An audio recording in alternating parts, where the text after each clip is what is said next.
Hello बच्चों, तो आज है रिप्रोडक्टिव सिस्टम। बहुत इंटरेस्टिंग टॉपिक है। एक तरह से अगर बात की जाए तो सेक्स एजुकेशन के बारे में बात करेंगे इसमें, है ना। जो आपके टॉपिक में है सिर्फ उसी से रिलेटेड इसमें बात होगी, उसी से रिलेटेड डिस्कशन होगा। बाकी दुनिया जहान में क्या होता है इस चीज़ से हम लोगों को कोई लेना देना नहीं है। बस ये समझो कि जो आपको ज़रूरी है आपके एग्ज़ाम पॉइंट ऑफ व्यू से वो सारी बातों का डिस्कशन यहाँ पे होगा। रिप्रोडक्टिव सिस्टम अपने आप में इस पृथ्वी पे जनरेशन को आगे बढ़ाने के लिए सबसे इम्पॉर्टेंट सिस्टम होता है। कौन सा? Reproductive system. ठीक, जो चैप्टर 17 का पार्ट है हम लोग पढ़ेंगे। और कौन सा? ह्यूमन रिप्रोडक्टिव सिस्टम की बात करेंगे, किसी और की नहीं, क्योंकि हमारे टॉपिक में क्या है, ह्यूमन रिप्रोडक्टिव सिस्टम है। ओके, तो इस मतलब अगर रिप्रोडक्टिव सिस्टम के ऊपर हम लगा दें ह्यूमन रिप्रोडक्टिव सिस्टम तो ये कंप्लीट हो जाता है। क्या होता है भाई ह्यूमन रिप्रोडक्टिव सिस्टम? पहली चीज़ तो देखो होता क्या है कि हम लोगों को बाहर से देख के, जैसे सेक्सुअल डाइमॉर्फिज्म होता है, एक टर्म होता है सेक्सुअल डाइमॉर्फिज्म। डाइमॉर्फिज्म, ये सारी टर्मिनोलॉजी जाननी जरूरी। क्या होता है भाई ये सेक्सुअल डाइमॉर्फिज्म? बाहर से देखने से पता चल जाता है कि ये मीन्स मेल है, ये फीमेल है। दूर से पता चल जाता है कि कौन मेल है कौन फीमेल है। कैसे? इसी आइडेंटिफिकेशन को, इसी को हम क्या बोलते हैं? Sexual dimorphism. मतलब मेल्स में क्या है, जैसे आवाज़ बड़ी होगी, है ना, बियर्ड्स होंगी, मुस्टैचेस होंगी, और क्या थोड़ा सा मस्कुलर होता है शरीर। ह्यूमंस में क्या है, फीमेल्स में क्या है, फीमेल्स की आवाज़ लाइट होती है, बॉडी स्ट्रक्चर डिफरेंट होता है। मीन्स बाहर से देखने से पता चल जाता है। इसी टर्मिनोलॉजी को बोलते हैं क्या? Human dimorphism. दूसरी बात क्या, हम लोग क्या है, बाई पेरेंटल्स होते हैं। मीन्स एक जनरेशन को आगे बढ़ाने के लिए दो पेरेंट की ज़रूरत पड़ती है, एक मेल पेरेंट की और एक फीमेल पेरेंट की। इसको क्या बोलते हैं? By parental. बाई पेरेंटल, तो हम लोग किस तरह के हैं? बाई पेरेंटल हैं। ठीक, ये चीज़ हो गई भाई। तो अब रिप्रोडक्टिव सिस्टम की अगर हम इंट्रोडक्शन की बात करें तो ये ऐसा सिस्टम है कि अर्थ पे अगर आप आए हो तो काम क्या है कि अपनी आगे की जनरेशन को बढ़ाते जाना। ठीक, reproduction is one of the important character of life. Means आपको एक लाइफ मिली है तो आप भी एक लाइफ आगे देके अपनी एक जनरेशन को आगे। New species are produced as the result of reproduction and genetic material passes from one generation to next generation.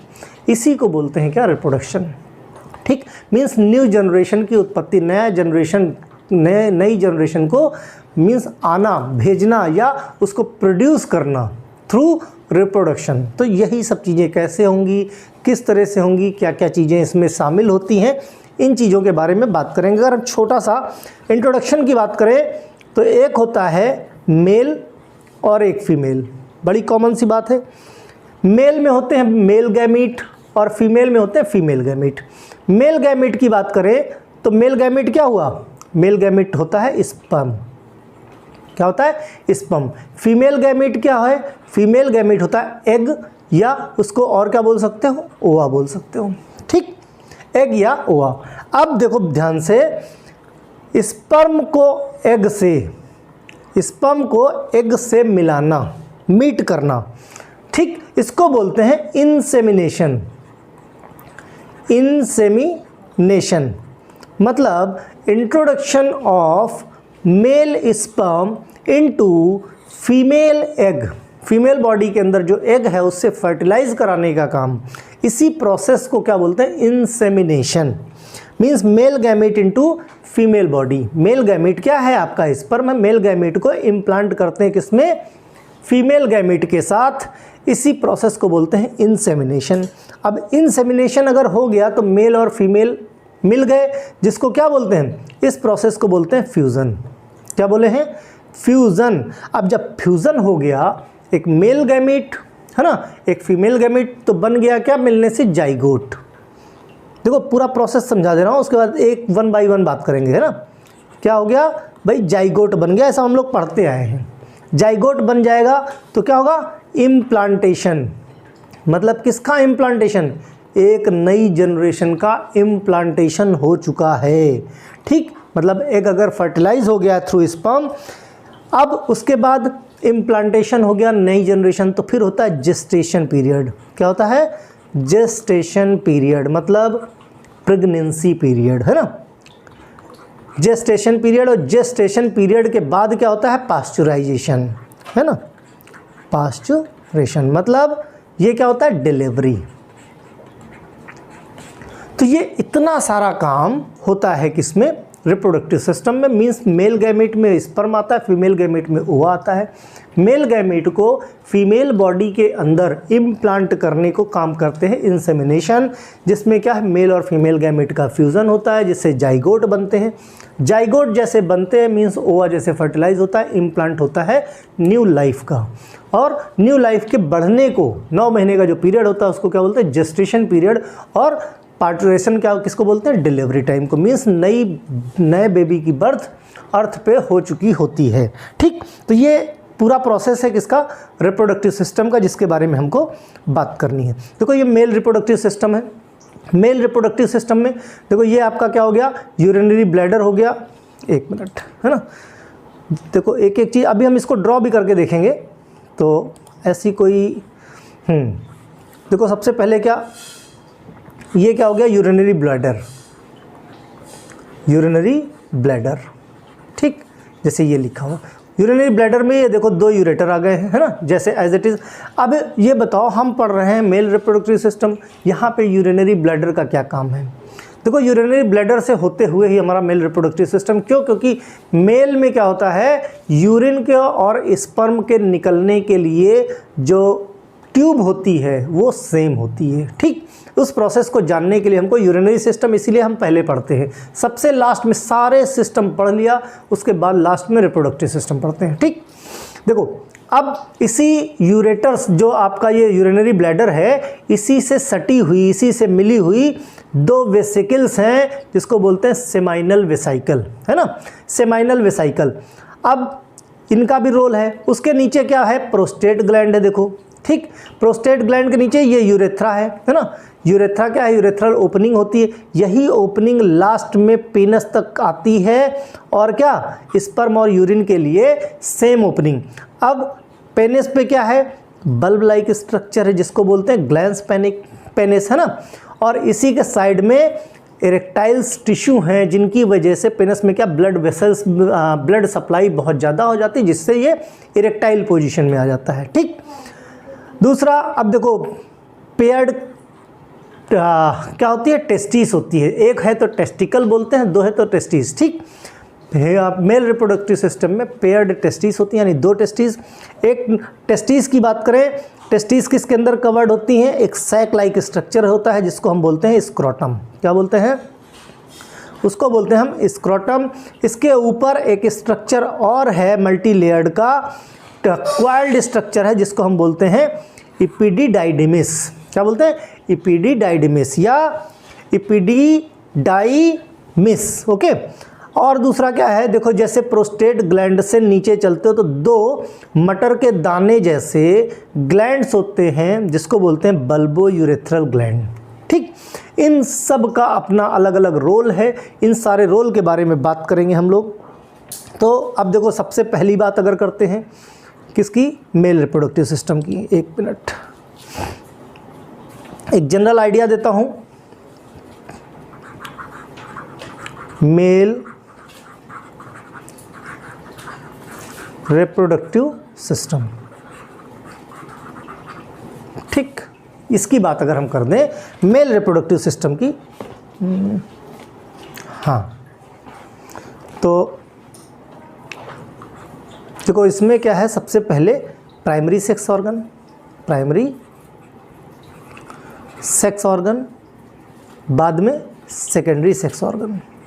ठीक, इन दोनों के बारे में बात करेंगे। जो प्राइमरी मीन्स जो मेजर रोल प्ले करते हैं उनको प्राइमरी सेक्स ऑर्गन, जो सपोर्टिंग रोल प्ले करते हैं उनको हम सेकेंडरी सेक्स ऑर्गन बोलते हैं। अब प्राइमरी सेक्स ऑर्गन में सबसे पहले क्या आता है? भाई आते हैं जो गैमेटोजेनेसिस कर सके, जो गैमेट प्रोवाइड कर सके, स्पर्म, या भाई हम मेल की बात करें तो जो स्पर्म प्रोवाइड कर सके। जैसे क्या आती हैं? Paired testis, paired testis. ठीक, टेस्टिस क्या है? Primary sex organ. क्यों है? क्योंकि ये सेक्स हार्मोन प्रोड्यूस करती हैं। एक तो सेक्स हार्मोन, दूसरा क्या प्रोड्यूस करती हैं, ये स्पर्म, मीन्स स्पर्मेटोजेनेसिस कहाँ होगी, टेस्टिस के अंदर होगी। कितनी हैं, 2 हैं मात्रा में, ठीक, पेयर्ड होती हैं। फिर सेकेंडरी सेक्स ऑर्गन की अगर हम बात करें तो इनके क्या काम होते हैं, देखो कौन कौन से, इनका मेन काम होता है कंडक्शन, ठीक, और क्या होता है, ट्रांसपोर्टेशन, मीन्स स्पर्म को ट्रांसपोर्ट करने का काम करेंगे। और क्या करेंगे, इंसेमिनेशन, मीन्स मेल गैमीट को फीमेल बॉडी में इंजेक्ट कराने का काम करेंगे। तो इसके अंदर हम अगर ऑर्गन की बात करें तो कौन कौन से ऑर्गन आ जाएंगे, एक तो आ जाएगी एक्सेसरी डक्ट, कौन सी आ जाएगी, एक्सेसरी डक्ट। फिर क्या आ जाएंगी, एक्सेसरी ग्लैंड्स आ जाएंगी। फिर तीसरे नंबर पे क्या आ जाएगा, एक्सटर्नल जेनेटिलिया, एक्सटर्नल जेनेटिलिया, ठीक। इतनी बात हो गई भाई। ये देखो हमने प्राइमरी सेक्स ऑर्गन की बात कर ली, पेयर ऑफ टेस्टिस है जो गैमीट के फॉर्म में, जिसको क्या बोलते हैं, फ्लैजिलेटेड स्पर्म हमारे प्रोवाइड कराते हैं, ठीक। सेकेंडरी में काम पहले हमने देख लिया क्या, कंडक्शन का, ट्रांसपोर्टेशन का, इंसेमिनेशन का। अब ये सारे काम करते कौन हैं, एक्सेसरी ग्लैंड हो गए, एक्सेसरी डक्ट हो गई, एक्सेसरी ग्लैंड हो गई और एक्सटर्नल जेनेटिलिया हो गई, ठीक। एक्सेसरी अगर हम डक्ट की बात करें तो इसमें कौन कौन सी डक्ट, देखो पूरे जो पार्ट्स हैं वो इसी स्लाइड पे सारे आ जाएंगे। एक तो भाई आपकी हो गई वास इफ्रेंसिया, वासा इफ्रेंसिया या वास इफ्रेंसिया, कुछ भी गलो। फिर वास डिफरेंस, वास डिफरेंस है ना। फिर क्या, और क्या कौन सी डक्ट आ गई, इपीडाइडिमिस, ठीक। ये हो गई क्या, एक्सेसरी डक्ट। अब एक्सेसरी ग्लैंड के बारे में हम बात करें, ग्लैंड के बारे में अगर बात करें तो सेमाइनल वेसिकल, ये कितनी होती हैं, पेयर में होती हैं। कहाँ पे होती है, यूरेटर से चिपकी हुई, जो अभी हमने दिखाई थी, अभी हम फिर फिगर में दिखाएंगे, है ना, ठीक। फिर उसके नीचे आओगे तो क्या आएगा, प्रोस्टेट, प्रोस्टेट ग्लैंड, ये नंबर में सिंगल होती हैं, है ना। फिर उसके बाद कॉपर्स ग्लैंड, कॉपर्स ग्लैंड्स, ठीक, जो मटर के दाने जैसी थी। अब एक्सटर्नल जेनेटिलिया की बात करें तो इसमें आ जाता है पेनिस, है ना, जो किस काम में आता है, फॉर इंसेमिनेशन। इतनी बात हो गई। अब एक एक करके primary sex organ, secondary sex organ के बारे में अब हम लोग कंप्लीट बात करेंगे, ठीक, ओके। तो अब हम बात करते का है कि पहला प्राइमरी सेक्स ऑर्गन क्या है भाई, टेस्टिस। क्या है, टेस्टिस। देखो सबके नोट्स मिलेंगे, सारे नोट्स अवेलेबल है, सब मैं दिखा दूंगा, पॉज कर करके पहले समझ लो चीज़ों को, ओके। सबसे पहले टेस्टिस कैसी होती हैं, पेयर्ड होती हैं। कैसी, पेयर्ड होती हैं, ठीक। फिर सिचुएटेड, कहाँ पे सिचुएटेड होती हैं, सिचुएटेड होती हैं outside the body, outside the body में ये सिचुएटेड होती हैं, ठीक। और कहाँ पे, पाउच लाइक स्ट्रक्चर, किस में होंगी, पाउच लाइक सैक या पाउच लाइक स्ट्रक्चर, ठीक, जिसको हम बोलते हैं स्क्रोटम। ये बॉडी के बाहर आउटसाइड क्यों होती हैं, स्क्रोटम में क्यों होती हैं, स्क्रोटम का क्या काम होता है। देखो स्क्रोटम का जो मेन काम होता है, इसका बॉडी, इसका जो टेम्परेचर है, इसका जो मेन वर्क होता है, जो टेस्टिस होती है, जो बॉडी का टेम्परेचर है उससे 2 से 2.5 डिग्री सेल्सियस कम पे ज़्यादा वर्क करती है। मीन्स अगर हम बात करें तो जो टेस्टिस है, जो स्क्रोटम है, ये मेंटेन करके रखता है टेम्परेचर। मतलब जैसे सपोज करो 37 डिग्री सेल्सियस बॉडी का टेम्परेचर है, तो स्क्रोटम लगभग ये मान के चलो 34 से लेके 35 डिग्री सेल्सियस तक ये बहुत बेस्ट तरीके से काम करता है। मतलब अगर सीधी भाषा में बात करें तो 2 से लेके 2.5 degree Celsius lower than body temperature, lower than body temperature, तो स्क्रोटल सैक या स्क्रोटम जो होता है ये बॉडी टेम्परेचर मेंटेन करके रखता है, टेस्टिस को एक फेवरेबल एटमॉस्फेयर देता है जहाँ पे स्पर्मेटोजेनेसिस हो सके, स्पर्म का फॉर्मेशन हो सके और स्पर्म वाइबल रहें, नरिश रहें। ये सारा का सारा काम किसका होगा? टेस्टिस का होगा। ठीक, उसके लिए अब इसीलिए यही एक अच्छा दूसरी चीज़ क्या है, इनको हम कह सकते हैं भाई ये एब्डोमेन के बाहर हैं, बॉडी से बाहर हैं, आउटर हैं, तो एक्स्ट्रा एब्डोमिनल टेस्टिस। ये क्यों बोलते हैं अभी हम बात करते हैं, है ना। इनको हम एक्स्ट्रा एब्डोमिनल टेस्टिस भी बोलते हैं। क्या बोलते हैं? एक्स्ट्रा एब्डोमिनल टेस्टिस बोलते हैं। ठीक, अब ये एक्स्ट्रा एब्डोमिनल शब्द आया क्यों? इसका मतलब देखो होता क्या है कि जब जेस्टेशन पीरियड चलता है, यानी कि जब प्रेगनेंसी पीरियड रहता है, तो ये ये जो टेस्टिस होती हैं ये एब्डोमेन के अंदर होती हैं। कहाँ पे रहती हैं? एब्डोमेन के अंदर रहती हैं।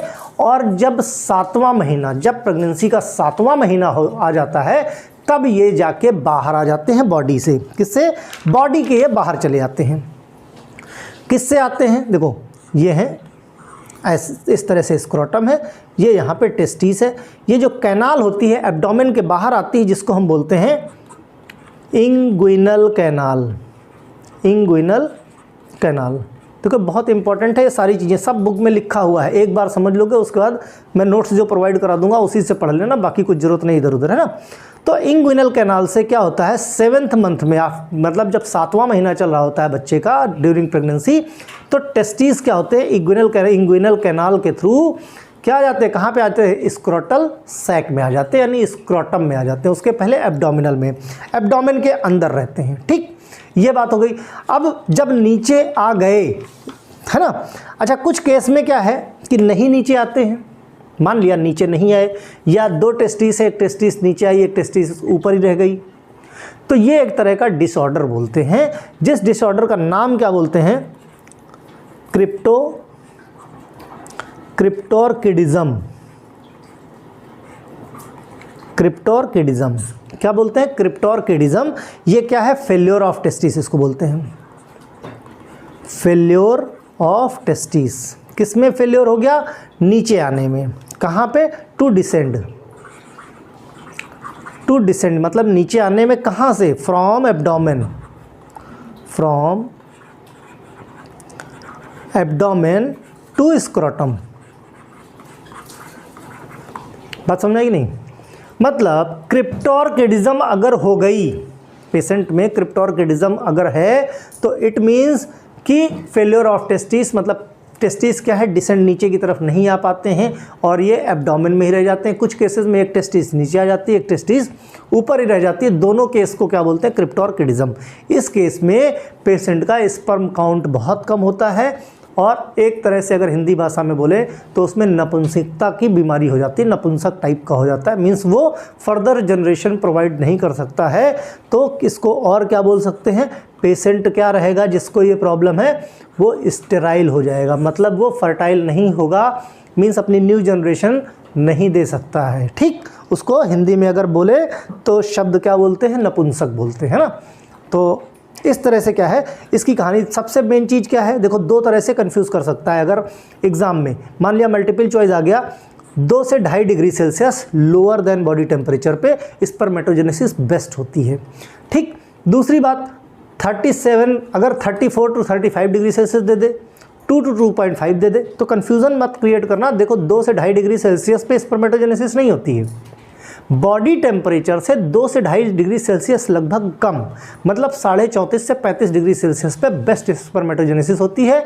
टेस्टिस बहुत अच्छे तरीके से काम करती है। ठीक, दूसरी बात ये, ठंडी में अगर देखो, ठंड के टाइम पे जो स्क्रोटम होते हैं वो क्या होते हैं? उनको क्या है भाई, जाहिर सी बात है उनको टेम्परेचर कितना चाहिए? 34 से 35 डिग्री सेल्सियस। अब ठंडी के टाइम पे टेम्परेचर बहुत डाउन चला जाता है, उस वक्त इसमें जो मसल्स होती हैं वो इसको सिकुड़ कर क्या करती है? एब्डोमेन के करीब ले जाती है, वो सिकुड़ जाती है और ऊपर की तरफ चली जाती हैं। ठीक वहीं गर्मी के टाइम पे एब्डोमेन की गर्मी से दूर लेके जाया जाता है और वो क्या हो जाती हैं? उसको स्क्रोटम को यानी टेस्टिस को बॉडी से बाहर नीचे की तरफ को ढकेल देती हैं। ठीक, इससे फ़ायदा क्या होगा भाई? ठंडी के टाइम पे उसको टेम्परेचर कम चाहिए, मीन्स उसको क्या गर्मी चाहिए होगी, है, तो उस गर्मी के लिए क्या करते हैं, उसको ऊपर की तरफ भेज देते हैं, और ठंडी के टाइम पे क्या है, उसको नीचे की तरफ। बात समझे, लॉजिक समझे कि नहीं? इस दोनों काम के लिए मसल होती हैं। क्या होती है? मसल होती है, जिसका नाम होता है क्रीमास्टर। ठीक, क्रीमास्टर ये कहाँ पे होंगी? इंग्विनल कैनाल, इंग्विनल कैनाल पे। ठीक, एक और कौन सी है? स्क्रोटम मसल, जिसको और क्या बोलते हैं? डॉटोस मसल। देखो, इंग्विनल कैनाल में क्रीमास्टर होती है और स्क्रोटम में क्या होती है? डॉटोस मसल होती है, जो काम क्या करती हैं? कोल्ड कंडीशन में टेस्टिस को, कोल्ड कंडीशन में टेस्टिस को towards the body, towards body लेके आते हैं, और समर में क्या करती हैं? समर में टेस्टिस को अवे फ्रॉम बॉडी ले जाती हैं ना। कहाँ ले जाती हैं?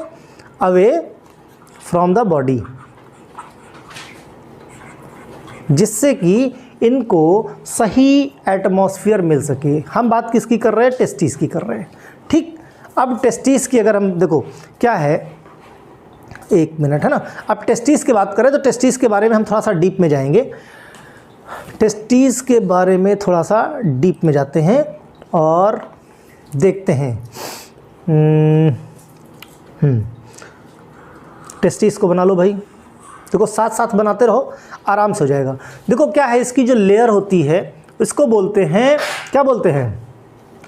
बोलते हैं ट्यूनिका एल्ब्यूजिनिया। जो इनर लेयर है ट्यूनिका एल्ब्यूजिनिया, और ये अंदर की तरफ को कुछ इन्वर्ड रहती है, कुछ अंदर की तरफ को इन्वर्डिंग रहती है। ठीक है, कैसी रहती है?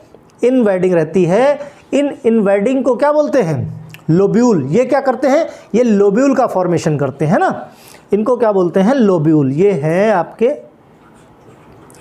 लोब्यूल, और ये जो इन्वर्डिंग है ना, और ये जो लेयर है इसको बोलते हैं ट्यूनिका, ट्यूनिका एल्ब्यूजिनिया। ठीक, ये अंदर जो ट्यूनिका एल्ब्यूजिनिया से ही अंदर की तरफ जो इन्वर्डिंग है, जो लोब्यूल्स बने हैं, किससे बने? ट्यूनिका एल्ब्यूजिनिया से बने हैं। ठीक, अब इन लोब्यूल्स के अंदर, लोब्यूल्स के अंदर क्वाइल्ड स्ट्रक्चर हैं। कैसे हैं? क्वाइल्ड स्ट्रक्चर हैं, ध्यान से देखते जाओ। ये हैं हाईली क्वाइल्ड स्ट्रक्चर होते हैं। इस तरह से एक लोब्यूल में 1 से 3 लगभग रह सकते हैं। कितने रह सकते हैं? 1 से 3 ये क्वाइल्ड स्ट्रक्चर रह सकते हैं। ठीक, कितने रह सकते हैं? 1 से 3 रह सकते हैं, ध्यान रखना है इन चीज़ों को। ये हो गए क्वाइल्ड स्ट्रक्चर। इन्हीं क्वाइल्ड स्ट्रक्चर को अगर ध्यान से देखो, अभी हम जूम करके भी देखेंगे, इन्हीं को बोलते हैं सेमिनीफेरस ट्यूब्यूल। क्या बोलते हैं? Seminiferous tubule. ठीक, इन्हीं को हमने क्या बोल दिया? Seminiferous tubule. ठीक, ये जो, अच्छा, इनमें जो डक्ट है, कौन सी? ये जो डक्ट है सेमिनीफेरस ट्यूब्यूल में जो डक्ट है उसको हम क्या बोलते हैं? ट्यूबुलाई रेक्टाई।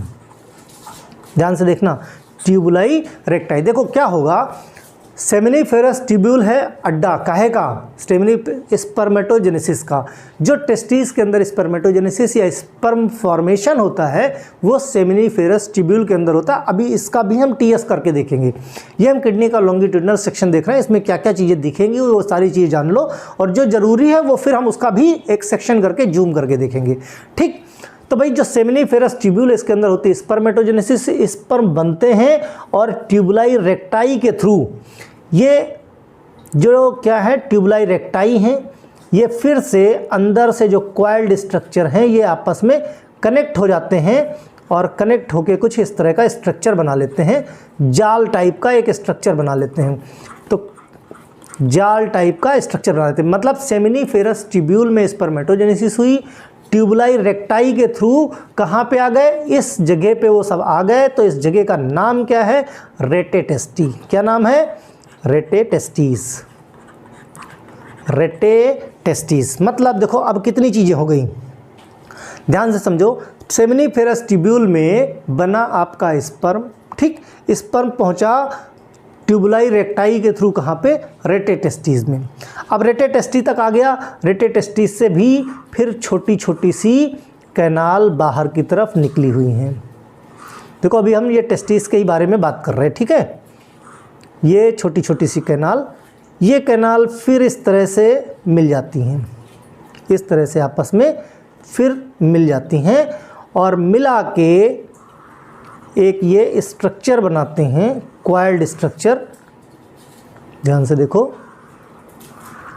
हाँ क्वाइल्ड स्ट्रक्चर बनाते हैं जिसको क्या बोलते हैं, एपिडाइडिमिस।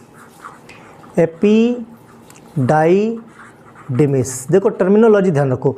और इसको बोलते हैं वासा इफ्रेंसिया, वासा इफ्रेंसिया, ठीक। अब एपिडाइडिमिस का जो ऊपर का टॉप पार्ट होता है इसको बोलते हैं कैप्यूल, हेड को बोलते हैं कैप्यूल, बॉडी को बोलते हैं कार्पस, और लास्ट जो पार्ट होता है उसको बोलते हैं क्वाउडा। क्या बोलते हैं, क्वाउडा। और ये बाहर निकल गया आपका वासा डिफरेंसिया। क्या निकल गया, वासा डिफरेंसिया, ठीक। अभी एक एक चीज़ समझ में आएगी। देखो ये है लॉन्गिट्यूडनल सेक्शन किसका, टेस्टिस का। जब टेस्टिस के बारे में या मेल रिप्रोडक्टिव सिस्टम के बारे में बात करें तो उसमें क्या है, प्राइमरी सेक्स ऑर्गन हमारा टेस्टिस है। टेस्टिस, अच्छा ये जो है इंटरनल, हमने क्या कहा, ये इंटरनल लेयर है। क्या है, इंटरनल लेयर है, इसका मतलब एक्सटर्नल लेयर भी होगी। तो एक्सटर्नल लेयर कौन सी है, ट्यूनिका वजाइना। क्या है, ट्यूनिका वजाइनैलिस, है ना। ये इस तरह से, ये जो आउटर लेयर है इसको बोलते हैं ट्यूनिका वजाइनैलिस, है ना। ये सब कनेक्टिव टिश्यू के बने हुए हैं, प्रोटेक्शन का काम करते हैं, मल्टी लेयर्ड होती है। तो सबसे आउटर लेयर अगर पूछ लिया जाए तो ट्यूनिका वजाइनैलिस। उसके बाद क्या है, अंदर की लेयर क्या है, ट्यूनिका एल्ब्यूजिनिया, जो अंदर की तरफ इन्वेडिंग रहती है। इन्वेडिंग से बनते हैं लोब्यूल, ठीक। एक अगर हम एक टेस्टिस की बात करें तो लगभग 250 से 300 लोब्यूल होते हैं। ये लोब्यूल हमने तो 2 ही 4 दिखाए ना, लेकिन एक टेस्टिस के अंदर कितने, लगभग 250 लोब्यूल के आसपास होते हैं। और एक लोब्यूल के अंदर 1 से 3 सेमिनिफेरस ट्यूब्यूल होते हैं। एक लोब्यूल के अंदर 1 से लेकर 3 तक सेमिनिफेरस ट्यूब्यूल होते हैं। सेमिनिफेरस ट्यूब्यूल में स्पर्मेटोजेनेसिस होती है, जो किससे, ट्यूबुलाई रेक्टाई, ये जो डक्ट है ट्यूबुलाई रेक्टाई के थ्रू स्पर्मेटोजेनेसिस, स्पर्म होते हुए कहाँ आ जाते हैं, रेटे टेस्टिस में आ जाएंगे। रेटे टेस्टिस से फिर कहाँ निकलेंगे, वासा इफ्रेंसिया में। वासा इफ्रेंसिया में पहुंच जाएंगे, वासा इफ्रेंसिया से पहुंचते हुए कहाँ पहुंचेंगे, एपिडाइडिमिस स्ट्रक्चर में। एपिडाइडिमिस से होते हुए वासा डिफरेंसिया से करते हुए बाहर चले जाएंगे, ठीक। तो ये है एक किसका स्ट्रक्चर, एक स्ट्रक्चर है ये किसका, टेस्टिस का, लॉन्गिट्यूडनल सेक्शन का, ठीक। अब देखो, अब एक डक्ट इसमें क्या है, स्पर्मेटोजेनेसिस कहाँ हो रही है, सेमिनिफेरस ट्यूब्यूल के अंदर। तो जो अगला स्ट्रक्चर हम देखेंगे वो सेमिनिफेरस ट्यूब्यूल का देखेंगे। किसका, सेमिनिफेरस ट्यूब्यूल का। अभी देखो हम फिर वापस आएंगे इसी पे। हाँ भाई, किसका, सेमिनिफेरस ट्यूब्यूल, सेमिनिफेरस ट्यूब्यूल का स्ट्रक्चर देखेंगे। देखो सेमिनिफेरस ट्यूब्यूल में अगर हम बात करें तो कुछ इस तरह से, मैंने क्या कहा, 1 से लेके 3, एक लोब्यूल में 1 से लेके 3 सेमिनिफेरस ट्यूब्यूल रहते हैं, है ना। यही तो बात हुई थी कि भाई जो टेस्टिस थी उसमें जो लोब्यूल थे कितने थे, लगभग 250 से 300 थे। और एक लोब्यूल में 1 से 3 क्या थे, सेमिनिफेरस ट्यूब्यूल थे, है ना, जिसके अंदर स्पर्मेटोजेनेसिस होती थी। तो सेमिनिफेरस ट्यूब्यूल थे भाई 1 से 3। अब ये 3 हमने बना लिए, 2 पूरे बना लिए, 1 हमने आधा बना लिया समझने के लिए। अब देखो ध्यान से, एक सेकंड, कलर थोड़ा चेंज, थोड़ा कलरफुल डायग्राम बनाया जाए जिससे कि तुमको समझ में अच्छे से आ जाए। देखो अंदर जर्मिनल एपिथेलियम की सेल्स होंगी, कैसी होंगी, क्यूबॉइडल एपिथेलियम, ठीक है। ये कैसी हैं, क्यूबॉइडल एपिथेलियम की सेल्स होती हैं, किसमें, सेमिनिफेरस ट्यूब्यूल में। जिस तरह मैं एक में बना रहा हूँ इसी तरह से ये सारे जर्मिनल सेल्स होंगी सब में, ठीक है। ओके, तो ये इस तरह से ये हो गई। और एक तरह की सेल्स और है तो उसको मैं क्या दूसरे कलर से बना देता हूँ।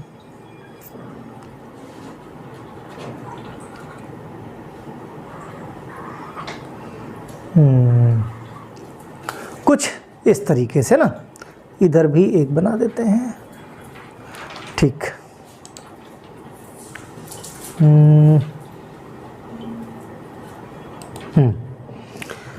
अब देखो ध्यान से, ये जो जर्मिनल एपिथेलियम की सेल हैं, इन्हीं को हम बोलते हैं स्पर्म मदर सेल।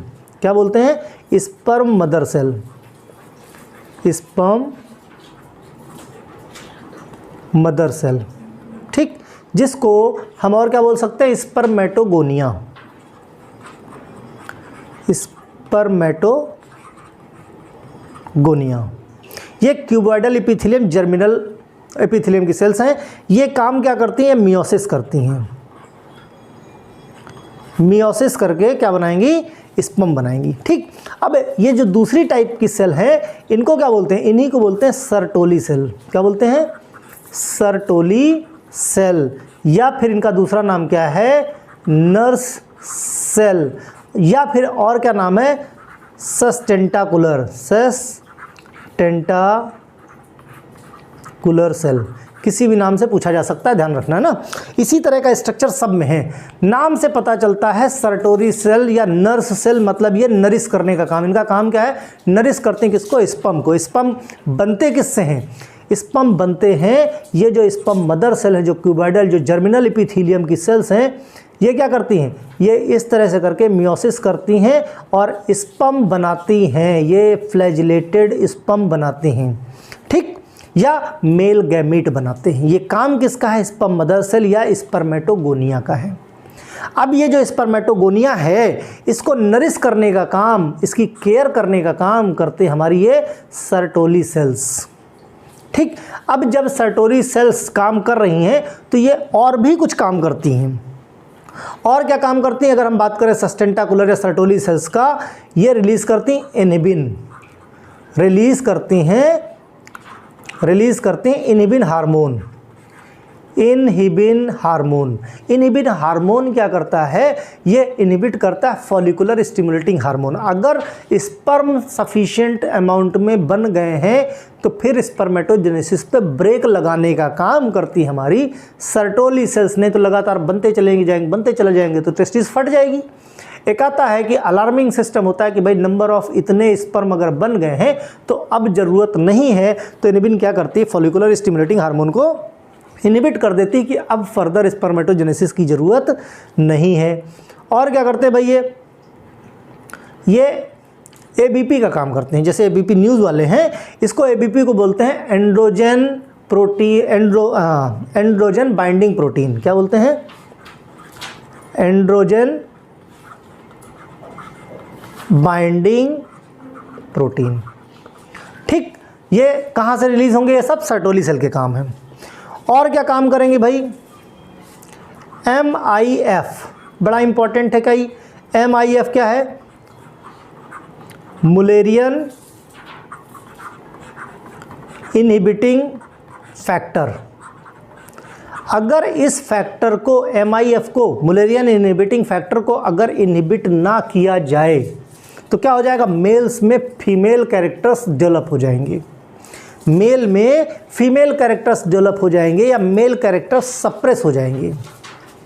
बात समझे? इसीलिए सर्टोली सेल्स में क्या होते हैं? Mullerian inhibiting factor. जब हम फीमेल रिप्रोडक्टिव सिस्टम की बात करेंगे तो वहाँ पे यही सिस्टम, बहुत मुलेरियन सिस्टम सबसे एक्टिव रहेगा, ठीक। और भाई एक क्या है? एक होता है फॉर्म, क्या करते हैं भाई? Form blood testis barrier. Blood testis barrier की बात करें तो इसका क्या काम होता है? देखो होता क्या है, स्पर्मेटोजेनेसिस जो होती है वो आफ्टर प्यूबर्टी मीन्स बर्थ के बाद शुरू होती है। कोई भी चीज़ बर्थ के बाद शुरू हुई मतलब हमारा इम्यून सिस्टम इस चीज़ को एक्सेप्ट नहीं करता है।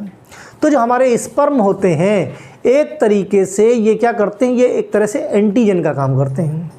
तो हमारा इम्यून सिस्टम इनको नुकसान पहुंचा सकता है नुकसान। जब इनको नुकसान पहुंचा सकता है तो इसीलिए जो मैकेनिज्म बना हुआ है, किसका बना हुआ है? ब्लड टेस्टिस बैरियर का। ये बैरियर टेस्टिस तक, ये बैरियर क्या करेगा? अंदर ब्लड को जाने ही नहीं देगा, मीन्स स्पर्म तक ब्लड पहुंचने नहीं देगा, जिससे हमारा इम्यून सिस्टम वहाँ पे काम ना कर पाए। वहाँ पे काम ना कर पाए, जिससे होगा क्या, हमारे स्पर्म सेफ बचे रहेंगे, नहीं तो हमारी बॉडी का इम्यून सिस्टम ही स्पर्म को मारना शुरू कर देगा। ठीक, इसीलिए क्या है, ब्लड टेस्टिस बैरियर का। अच्छा, एक चीज़ और, ये जो सेमिनिफेरस ट्यूब्यूल होते हैं, इनके बीच में इंटरस्टिशियल स्पेस होता है, जिसके अंदर कुछ सेल्स होती हैं।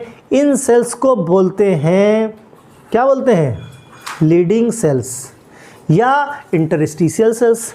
लीडिंग सेल का क्या काम होता है, ये टेस्टोस्टेरोन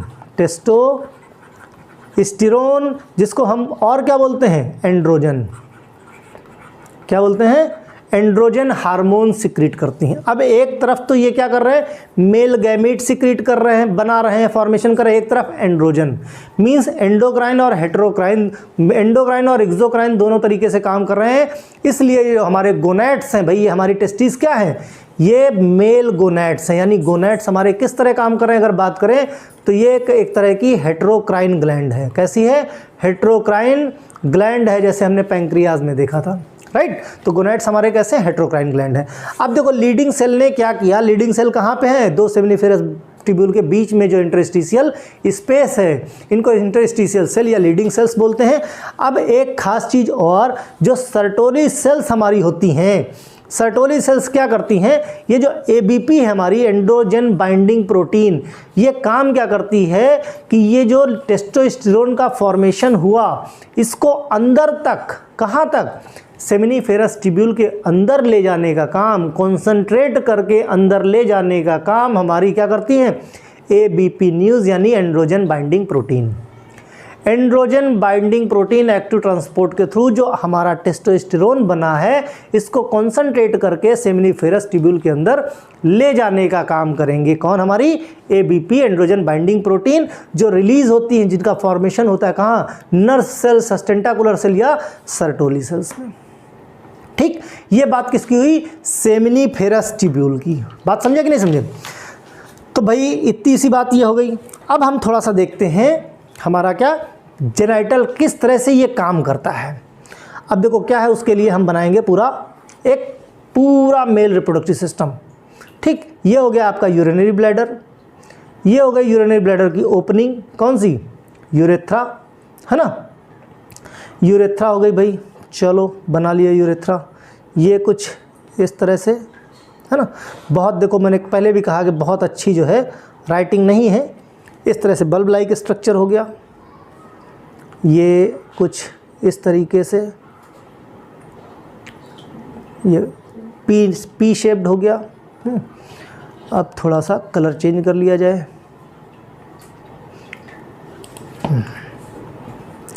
ये वन पेयर हो गई आपकी, क्या हो गई, प्रोस्टेट ग्लैंड। कैसी है, वन पेयर है ना, सिंगल पेयर्ड है।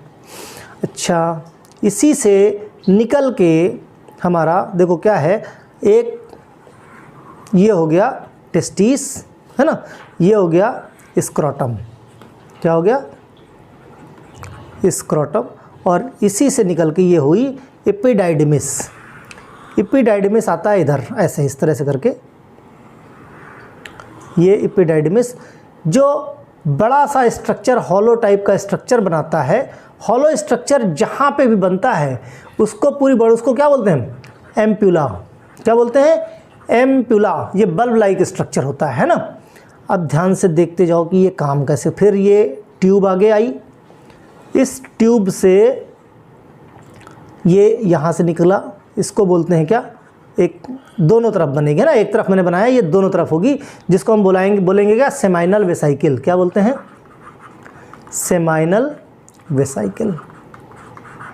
मतलब ये देखो, यहाँ से एपिडाइडिमिस चला, यहाँ से स्पर्म लेके, इसमें क्या है भाई, टेस्टिस में क्या है, सेमिनिफेरस ट्यूब्यूल है, ये स्पर्म फॉर्मेशन करते हैं। स्पर्म फॉर्मेशन किससे, ट्यूबुलाई रेक्टाई से होते हुए, वासा एफ्रेंसिया से होते हुए हमारे कहाँ पे, एपिडाइडिमिस में आ जाएंगे। एपिडाइडिमिस से वास डिफरेंस है, ये क्या है, वास डिफरेंस है। वास डिफरेंस से होते हुए देखो यहाँ पे आया एम्प्यूला में। एम्प्यूला के पास से ही एक और निकली हुई है पेयर्ड में सेमाइनल वेसाइकिल, ये नंबर में होती हैं 2, यानी इसका भी जो सिक्रीशन है ये सारा का सारा कहाँ पे आ गया, हमारा आ गया इसी वाली डक्ट में, है ना। इसी डक्ट से ये निकली है, आगे फर्दर जब इसका मिल जाता है तो इसको बोलते हैं इजाकुलेशन डक्ट। कौन सी? इजाकुलेशन। ये कौन सी है? Ejaculation duct. ठीक, इजाकुलेशन डक्ट हो गई भाई। इजाकुलेशन डक्ट से आगे बढ़ी और यहाँ पे प्रोस्टेट, ये जो प्रोस्टेट ग्लैंड है इसका भी सिक्रीशन इसी में आ गया और होते होते ये यूरेथ्रा के थ्रू ये इस तरह से आगे आ गया। अब देखो इसमें ध्यान से, इसके पार्ट क्या है यूरेथ्रा के? एक तो ये हो गया जिसको हम बोलते हैं प्रोस्टेटिक यूरेथ्रा, जहाँ से प्रोस्टेटिक ग्लैंड है, प्रोस्टेटिक यूरेथ्रा, है ना। फिर दूसरा क्या हो गया हमारा? मेम्ब्रेनस यूरेथ्रा, मेम्ब्रेनस यूरेथ्रा, है ना। फिर तीसरा हमारा हो गया जहाँ से कॉपर ग्लैंड निकली हुई है,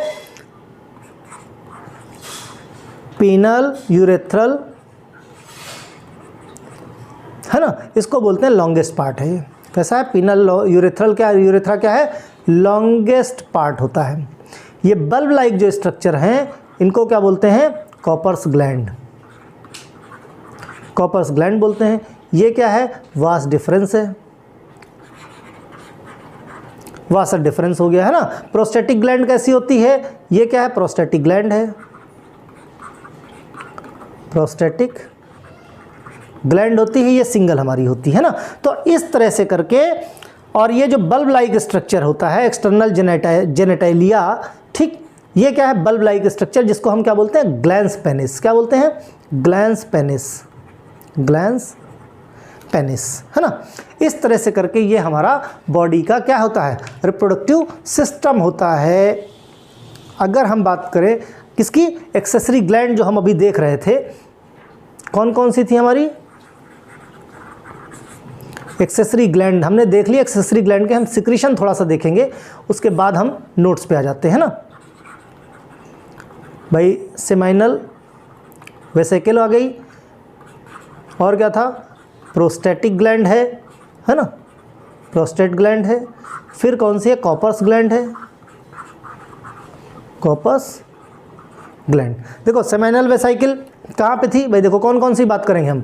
एक सेमाइनल वेसिकल की बात करेंगे, प्रोस्टेट ग्लैंड की बात करेंगे और कॉपर्स ग्लैंड की। यही तो हमारी एक्सेसरी ग्लैंड है, ठीक। सेमाइनल वेसिकल क्या करती हैं? ये फ्रक्टोज देती हैं। फ्रक्टोज क्या करते हैं? एनर्जी की ज़रूरत पड़ती है ना भाई, जाहिर सी बात, स्पर्म को इधर से उधर ट्रेवल कंपटीशन करना है तो फ्रक्टोज की ज़रूरत पड़ती है। और किसकी ज़रूरत पड़ेगी? आइनोसिटॉल की ज़रूरत पड़ेगी। और क्या होता है? क्लॉटिंग फैक्टर होता है, क्लॉटिंग फैक्टर या क्लॉटिंग प्रोटीन होती है, जो क्या करता है? क्लॉट बना के रखता है ना। सीमेन का 60 से 70% पोर्शन होता है कहाँ से? सेमाइनल वेसिकल से। फिर हम बात करें प्रोस्टेट ग्लैंड की, कैल्शियम आयन है, फॉस्फेट आयन है ना, और दुनिया भर के एंजाइम्स होते हैं। फाइब्रिनोलाइसिन होता है, फाइब्रिनोलाइसिन क्या, ये क्या करेगा? ये एंटी क्लॉटिंग फैक्टर है, मीन्स जो क्लॉट होगा उस क्लॉट को डिसॉल्व करने का काम करेगा। दूसरा प्रोस्टाग्लैंडिन, प्रोस्टाग्लैंडिन्स ये क्या होते हैं? इन्फ्लेमेटरी मीडिएटर्स होते हैं। किसी तरह की चोट लग जाए, किसी तरह का अगर इन्फ्लेमेशन हो जाए तो प्रोस्टेट ग्लैंड का साइज बढ़ जाता है ना। वैसे भी 30 एज से 40 एज के 30 से एज तक क्या प्रोस्टेट का साइज थोड़ा सा बढ़ता है और उसके बाद फिर रिड्यूस होना शुरू हो जाता है। कॉपर्स ग्लैंड की बात करें, इनके बहुत ज़्यादा काम नहीं है। और हाँ, जो प्रोस्टेट ग्लैंड होती है वो कैसी है? बेसिक मीडियम प्रोवाइड करती है। क्यों? स्ट्रक्चर में देखो यहाँ पे ध्यान से देखो, ये है यूरिनरी ब्लैडर। क्या है? Urinary bladder. इसमें होता है यूरिन भरा हुआ। यूरिन भी इसी रास्ते से जाएगा, स्पर्म भी इसी रास्ते से जाएगा। इस यूरिन अगर इधर से गया तो स्लाइटली क्या है? स्लाइटली एसिडिक अगर उसका नेचर है तो प्रोस्टेट क्या करेगा?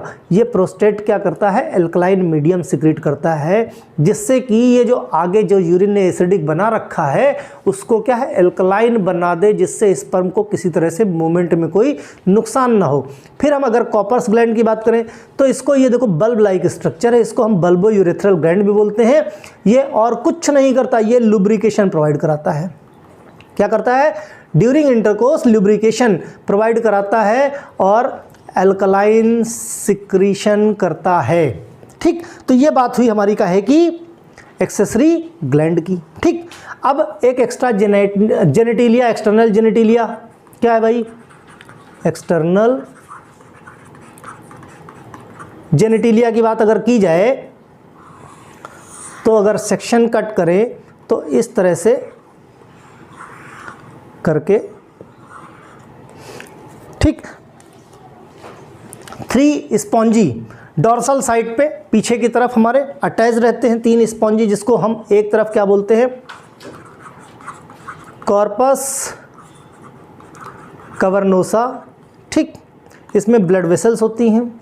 यहाँ पे ये यूरेथ्रल ओपनिंग है। क्या है? यूरेथ्रल ओपनिंग है। इसको क्या बोलते हैं? Corpus spongiosum, spongiosum. ठीक, अब देखो यहाँ पे जो बल्ब लाइक ग्लैंस पेनिस होता है, वहाँ के टिप पे, टिप कैसी होती? बल्ब लाइक होती है, जिसको हम क्या बोलते थे? Glans penis. ठीक, यहाँ पे बल्ब लाइक स्ट्रक्चर होता है, जहाँ पे स्किन होती है रिट्रैक्टाइल। कैसी होती है? रिट्रैक्टाइल स्किन होती है, जिसको और क्या परफ्यूज स्किन भी बोल सकते हैं। क्या? परफ्यूज स्किन यहीं पे होती है, परफ्यूजल ग्लैंड। ठीक, जो एक तरह का कैरेक्टरिस्टिक ऑर्डर प्रोवाइड करती है, ऑर्डर होती है। और जो रिट्रैक्टाइल स्किन होती है बल्बो, जो कौन सी ग्लैंस पेनिस पे रिट्रैक्टाइल स्किन, क्या स्किन मूव हो जाती है ना? क्या होती है? स्किन चिपकी हुई नहीं होती है, वहाँ पे थोड़ा सा मूवमेंट हो जाता है। तो ये बात हुई, कहा है कि भाई ये बात हुई हमारे एक्स्ट्रा जेनेटिलिया की। फिर बात करें निकलने वाले सीमेन की। जो सीमेन होता है ये क्या होता है? मिक्सचर होता है किसका? Sperm plus secretion of accessory gland, secretion of accessory gland का। ठीक, एक्सेसरी ग्लैंड में क्या क्या आ गई? आपकी सेमाइनल वेसाइकिल आ गई, प्रोस्टेट ग्लैंड आ गई और कोपर्स ग्लैंड आ गई। ठीक, ये सब चीज़ों का एक्सेसरी ग्लैंड में क्या है? आपका सेमाइनल वेसाइकिल है ना, प्रोस्टेट ग्लैंड हो गई और कूपर्स ग्लैंड हो गई, प्लस स्पर्म आपके हैं ही हैं। पर इजाकुलेशन अगर हम बात करें, पर इजाकुलेशन अगर बात की जाए तो लगभग 2.5 ml पर इजाकुलेशन, 2.5 ml क्या निकलता है? निकलते हैं हमारे स्पर्म। अब ये जो 2.5 ml इजाकुलेशन होता है, इसमें लगभग 200 से 300 मिलियन स्पर्म होते हैं। कितना? 200 से 300 मिलियन। तो 2.5 से 3 ml की बात की जाए तो 2.5 से 3 ml में 200 से 300 होते हैं। तो अगर सिंपल हिसाब किताब लगाया जाए तो 1 ml में लगभग 100 मिलियन स्पर्म हो जाते हैं। ठीक, ये बात हुई 1 ml की। अब ध्यान से समझो, अगर कहीं किसी के अंदर जो स्पर्म काउंट है वो 20 मिलियन पर ml से अगर कम रह जाए तो इसको हम लेस स्पर्म काउंट कहते हैं, और ऐसा पेशेंट जो होता है वो पिता नहीं बन सकता, यानी वो कैसा रहेगा? स्टेराइल रहेगा, है ना। तो इसी को बोलते हैं ओलिगोस्पर्मिया। अगर किसी तरह से किसी पेशेंट में लेस देन 20 मिलियन पर ml हो जाए तो उसको बोलते हैं ओलिगोस्पर्मिया, है ना। तो इसको इनफर्टाइल पेशेंट या स्टेराइल पेशेंट बोलते हैं। इसको लो स्पर्म काउंट, मतलब लो में कितना लो? 20 मिलियन पर ml होता क्या एक्चुअल में? 100 ml, है ना। तो अगर 20 मिलियन हो गया तो लेस स्पर्म काउंट हो जाएगा, जिससे कि क्या होता है? ओवा को फर्टिलाइज करना मुश्किल हो जाएगा, उसके पेशेंट मींस पिता बनने के चांसेस बहुत कम हो जाते हैं। इस तरह से शॉर्ट में एक समरी थी किसकी? कंप्लीट आपके सिस्टम की। कौन सा? मेल रिप्रोडक्टिव सिस्टम की। अब कुछ नोट्स की बात कर लेते हैं, है ना, जो मैंने आप लोगों के लिए बनाए हैं। देखो, सबसे पहले क्या है? क्लासिफाई किया गया है एक्सटर्नल जेनिटल ऑर्गन में, जिसमें आपके स्क्रोटम, है ना, एक्सटर्नल जेनिटिलिया जैसे पेनस, यूरेथ्रा हो गया, है ना। इंटरनल में क्या हो गए? जो नहीं दिख, जैसे टेस्टिस हो गया, वास्ट डिफरेंस हो गया, सेमाइनल वेसाइकिल, प्रोस्टेट ग्लैंड, ये सारी चीज़ों की बात कर चुके हैं। स्क्रोटम की बात करें तो सैक लाइक स्ट्रक्चर होता है, और hang from the root of penis, जहाँ पे पेनिस का रूट होता है, जैसे ये देखो यहाँ पे ध्यान से, यहाँ पे ये स्क्रोटम के अंदर ये रहता है हमारा पेनिस, है ना। स्क्रोटम क्या करता है, लगभग 2.5 से 3 डिग्री सेल्सियस बॉडी टेम्परेचर से लोअर प्रोवाइड करता है ना, और लोअर प्रोवाइड करता है जो कि बेस्ट टेम्परेचर होता है स्पर्मेटोजेनेसिस के लिए। और किसका काम करता है उसको प्रोटेक्शन का, है ना। तो ये हो गया स्क्रोटम। टेस्टिस की बात करें तो पेयर्ड रहती हैं। अगर बात करें तो 5 सेंटीमीटर लॉन्ग और 2.5 सेंटीमीटर इनका डाया होता है। वजन की बात करें 10 से 15 ग्राम एक टेस्टिस का वजन होता है। Testis are covered serous membrane called tunica vaginalis, जो बाहर की लेयर होती है, और जो अंदर की लेयर थी वो कौन सी थी, ट्यूनिका एल्ब्यूजिनिया, जो अंदर से इन्वेडिंग थी, इन्वेड करके क्या बना रही थी, लोब्यूल बना रही थी। लोब्यूल के अंदर 1 से 3 सेमिनिफेरस ट्यूब्यूल थे, राइट। देखो ट्यूनिका एल्ब्यूजिनिया क्या है, गोज इनवर्ड, अंदर की तरफ जा रही थी, फॉर्मिंग सेप्टम, समझे, जो क्या कर रहे थे, कंपार्टमेंट बना रहे थे, जिनको हम बोल रहे थे क्या, लोब्यूल, ठीक। Tightly coiled lobules called seminiferous tubule present in the lobule. अब लोब्यूल के अंदर कुछ ट्यूब्यूल थे, कौन से ट्यूब्यूल थे, सेमिनिफेरस ट्यूब्यूल थे। कितने थे, 1 से 3 थे एक में, ठीक। जो क्या काम करते थे, जो स्पर्म बनाने का काम करते थे ना। स्पर्म फॉर्मिंग सेल्स को क्या बोलते हैं, स्पर्मेटोजेनिक सेल। मीन्स जाहिर सी बात, जो स्पर्म का जनरेशन करें, जर्म सेल, जो हमने सेमिनल वेसिकल जो बात की थी सेमिनिफेरस ट्यूब्यूल की, जो जूम करके, है ना, वो क्या थे, स्पर्मेटोगोनिया जिन्हें बोल रहे थे, स्पर्म। तो सेमिनिफेरस ट्यूब्यूल क्या करती है, along with supporting sales. Supporting sales उसमें कौन सी थी, सर्टोली सेल्स। ध्यान करो, मैंने इस तरह से जो बनाए थे स्ट्रक्चर लाइक दिस, यहाँ पे ये क्या थी, जर्मिनल एपिथेलियम सेल थी ना, जर्मिनल, और इनके बीच में इस तरह से क्या थी, सर्टोली सेल्स, जिनको हम सस्टेंटाकुलर या नर्स सेल बोल रहे थे, है ना। इनका काम क्या था, सपोर्टिंग। ये जैसे बनाया था, ये तो किडनी का उसका क्या हो गया, आपका लॉन्गिट्यूडनल सेक्शन हो गया टेस्टिस का। सेमिनिफेरस ट्यूब्यूल की बात करें, ये देखो ध्यान से देखो, यहाँ पे हैं ये ट्यूब्यूल्स हैं, ये सेमिनिफेरस ट्यूब्यूल्स हैं। ट्यूनिका एल्ब्यूजिनिया है जो अंदर की तरफ इन्वेडिंग है, इन्वेड करके क्या बना रही थी, चैम्बर बना रही थी, या कंपार्टमेंट बना रही थी, या लोब्यूल बना रही थी। उन लोब्यूल के अंदर क्या थे, सेमिनिफेरस ट्यूब्यूल थे। सेमिनिफेरस ट्यूब्यूल जहाँ से निकल रहे थे, भाई इस तरह का क्वाइल्ड स्ट्रक्चर है, इसको क्या बोले थे, रेटेटेस्टिस, क्या बोले थे, रेटेटेस्टिस बोले। और ये सब जहाँ पे खुल रहे थे उसको हमने क्या बोला था, एफरेंट डक्टाइल या वासा एफरेंसिया, जो हमारे एपिडाइडमिस से मैच करा रहे थे आके। तो जर्म सेल्स क्या थी, डेवलपिंग स्पर्मेटोसाइट। लीडिंग सेल क्या प्रोवाइड करा थी, टेस्टोस्टेरोन, और क्या, वही टेस्टोस्टेरोन बाद में ईबीपी एंड्रोजन बाइंडिंग प्रोटीन क्या करा, सेमिनिफेरस ट्यूब्यूल के अंदर लेकर आ रहा। सर्टोली सेल्स का नाम नर्स सेल है या सस्टेंटाकुलर सेल्स है, जो नरिशमेंट का काम करती, न्यूट्रिशनल सपोर्ट देती हैं स्पर्मेटोजेनेसिस में।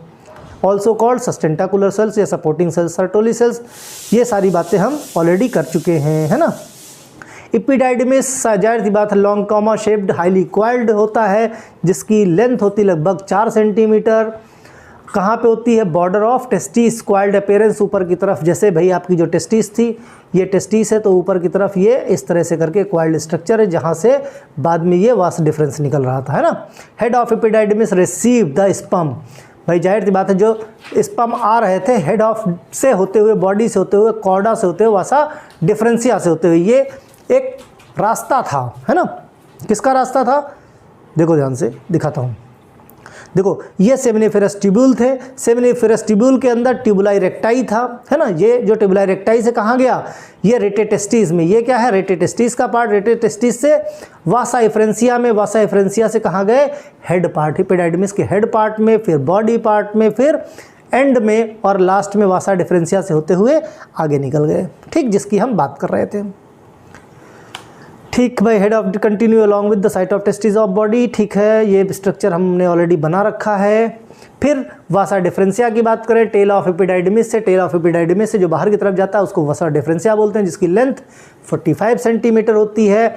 जिसका जो डायलेटेड पार्ट होता है उसको हम बोलते हैं एम्पुला। एम्पुला कहाँ पे था भाई, ये जो यूरिनरी ब्लैडर है इसके अंदर वासा डिफरेंसिया का जो पार्ट ऐसे करके खुल रहा था, है, जहाँ से ये सेमाइनल वेसाइकिल में मिल रहे थे, और फिर यहाँ पे प्रोस्टेट ग्लैंड, और यहाँ पे आगे इजाकुलेटरी डक्ट, ठीक। उस पार्ट को क्या बोले थे, एम्पुला। कंपोज्ड ऑफ 3 तरह की लेयर्स होती हैं, जिसमें कौन सी, मिडिल लॉन्गिट्यूड LCL, जो लॉन्गिट्यूडनल, सर्कुलर और लॉन्गिट्यूडनल की बात कर रहे थे ना, जिससे कि क्या है, स्पर्म का भाई ज़रूरत पड़ती ना स्पर्म को आगे बढ़ाने के लिए, पेरिस्टाल्सिस के लिए। वास डिफरेंस नॉर्मली स्टोर करते हैं स्पर्म को, वासा डिफरेंस, या कुछ टाइम के लिए स्पर्म को। क्यों? क्योंकि जाहिर सी बात है वो मूव करते हैं, तो वासा डिफरेंसिया में भी कुछ देर रहेंगे। The sperm remain viable in several month, कई महीनों तक वास डिफरेंस में रह सकते हैं। ठीक। इजाकुलेटरी डक्ट की बात करें, ये 2 सेंटीमीटर की होती है, हेल्प करती है इजाकुलेशन में। Semen is forcefully expelled from urethra to outside. ठीक। फिर यूरेथ्रा की बात करें, 20 से लगभग 22 सेंटीमीटर इसकी लेंथ होती है, होते हुए कहाँ से processes, prostate gland, urogenital diaphragm and penis से होते हुए क्या करती है, बाहर कर देती है स्पर्म को। सेमिनल वेसाइकिल की ऑलरेडी हम लोग बात कर चुके हैं, 2 नंबर होते हैं, साइक्लाइक होते हैं, 4 से 5 सेंटीमीटर इन लेंथ होती है। प्रेजेंट कहाँ पे होती है, posterior end up to the base urinary bladder. भाई जाहिर सी बात है ये यूरिनरी ब्लैडर था, यहाँ पे 2 चिपकी हुई क्या थी, सेमिनल वेसाइकिल थी, जो क्या कर रही थी, अपना न्यूट्रिशन डाल रही थी किसमें, जो हमारे स्पर्म आ रहे थे। ठीक। Seminal vesicle secrete viscous alkaline fluid which contains fructose sugar, जो हम अभी बात कर चुके हैं, जो स्पर्म को दौड़ाने के लिए एनर्जी का काम करेंगे। ठीक है। प्रोस्टाग्लैंडिन्स इन्फ्लेमेशन के लिए होता है, लगभग 60 से 70% या 60 से 65% सीमेन का फॉर्मेशन किससे होता है, जो सीमेन का कंटेंट होता है वो सेमिनल वेसाइकिल से होता है। इसमें क्लॉटिंग फैक्टर्स होते हैं। प्रोस्टेट ग्लैंड की बात करें, स्मॉल ग्लैंड्स होती है, सिंगल होती है, यूरिनरी ब्लैडर के जस्ट नीचे होती है। Prostate gland secrete milky and basic secretion, जिससे कि वाइट कलर, जो सीमेन का कलर होता है वाइट होता है, उसके लिए रिस्पॉन्सिबल कौन से, प्रोस्टेट ग्लैंड। ठीक। In ionised citric acid ATP production, ठीक है, ये सब चीज़ें हमने बात कर रखी है। पेनिस का क्या मेल जेनाइटल ऑर्गन होता है जो इंसेमिनेशन में हेल्प करता है, कंटेन्स यूरेथ्रा।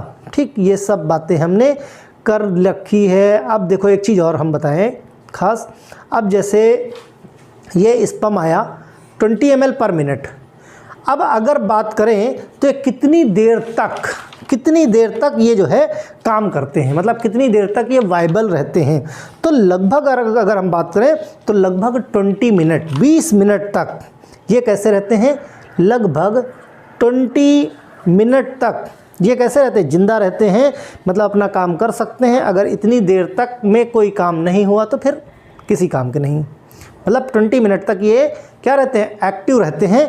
इसके बाद इनका काम ख़त्म हो जाता है। यानी हम अगर बात करें तो एक स्पर्म का लाइफ स्पैन, अगर हम बात करें एक स्पर्म का लाइफ स्पैन की बात करें, जब बॉडी से बाहर आ जाता है तो वो होता है 20 मिनट। बात समझे, कितना होता है, 20 मिनट होता है। Okay okay okay okay okay okay okay, तो सब बातें हो चुकी। ठीक।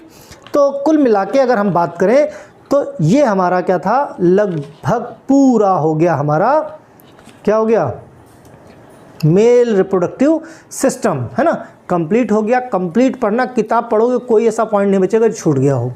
कल हम लोग पढ़ेंगे फीमेल रिप्रोडक्टिव सिस्टम। इसमें मेल रिप्रोडक्टिव सिस्टम जब पढ़ना कहीं कुछ बच जाता है अगर, ठीक, देखो क्या इसमें कई पार्ट बनेंगे, जैसे male reproductive system, female reproductive system, है ना, फिर आपका मेंस्ट्रुअल साइकिल हो गया, पास्चुरेशन हो गया, स्पर्मेटोजेनेसिस हो गया, oogenesis हो गया, छोटे छोटे टॉपिक बनाएंगे। ओके, तो कोई समस्या हो तो फिर कमेंट सेक्शन में लिखो। Okay, bye.